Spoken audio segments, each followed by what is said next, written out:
ces 2 dernières années, j'ai eu un problème que j'avais jamais eu auparavant. J'ai perdu l'inspiration. Et oui, le syndrome de la page blanche. Et ça ne touche pas que l'écriture, ça touche n'importe quel art. Et c'est pour ça que je vous en parle aujourd'hui, parce que la musique m'a aidé justement à comprendre ce qu'est réellement en fait l'inspiration.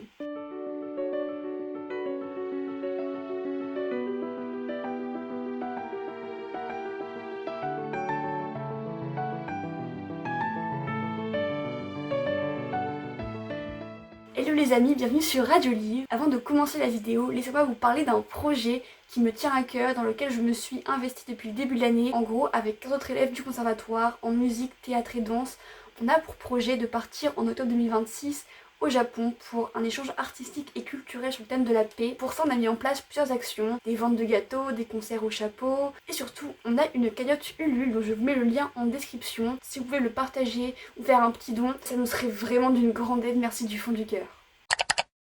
Maintenant, parlons d'inspiration, un sujet qui touche vraiment tous les artistes, et je pense que ça va en fait même au-delà de l'art, vraiment de la création.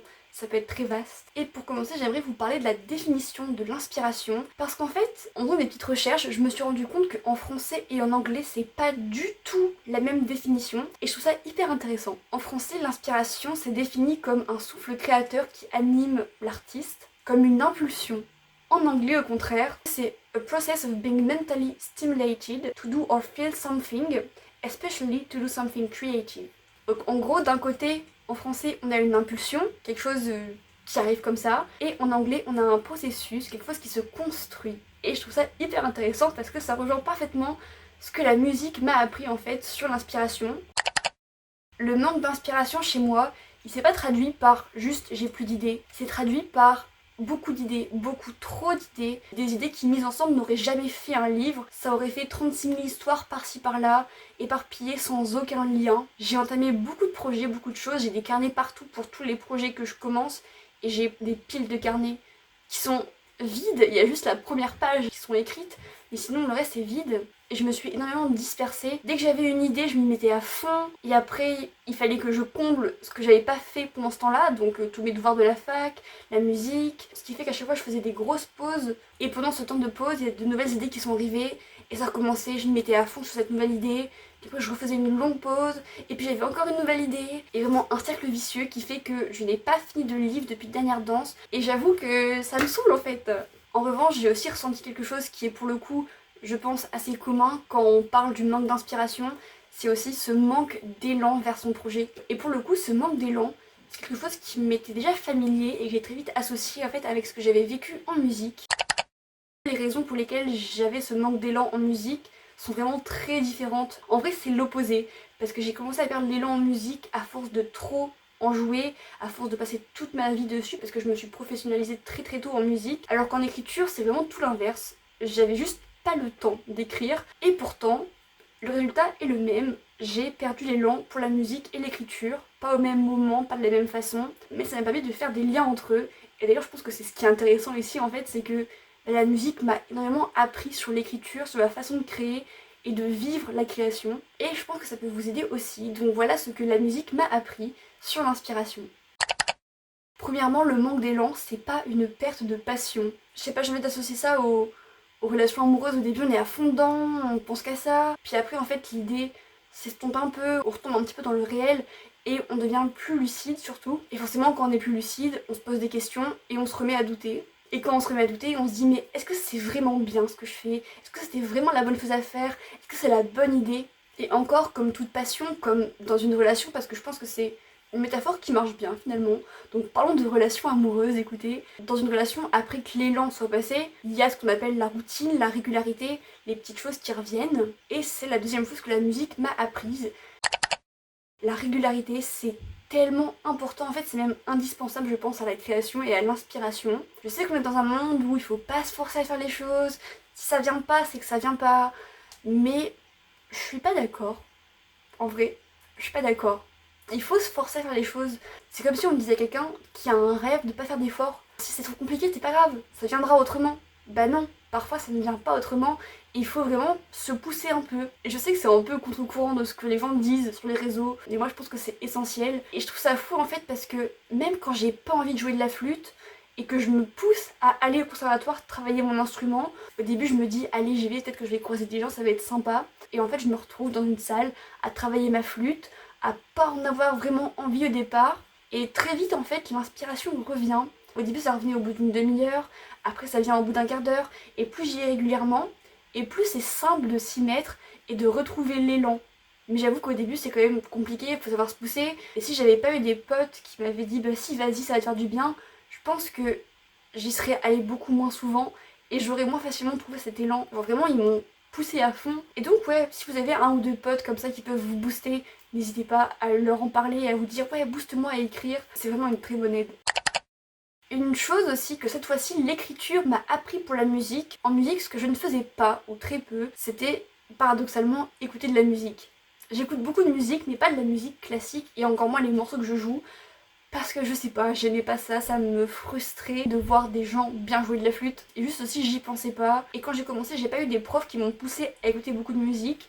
Maintenant beaucoup plus, donc je le fais quand j'y pense, j'essaie de le faire. Et ça inspire vraiment, ça aide beaucoup à comprendre comment est-ce qu'on peut jouer telle ou telle chose. Et ça m'est venu de l'écriture parce que je me suis rendu compte que quand j'écrivais, à côté je lis aussi beaucoup de livres, donc je consomme beaucoup du contenu que je crée. Lire des livres quand tu veux écrire, écouter de la musique quand tu veux composer ou jouer de la musique, aller dans des musées pour voir des peintures.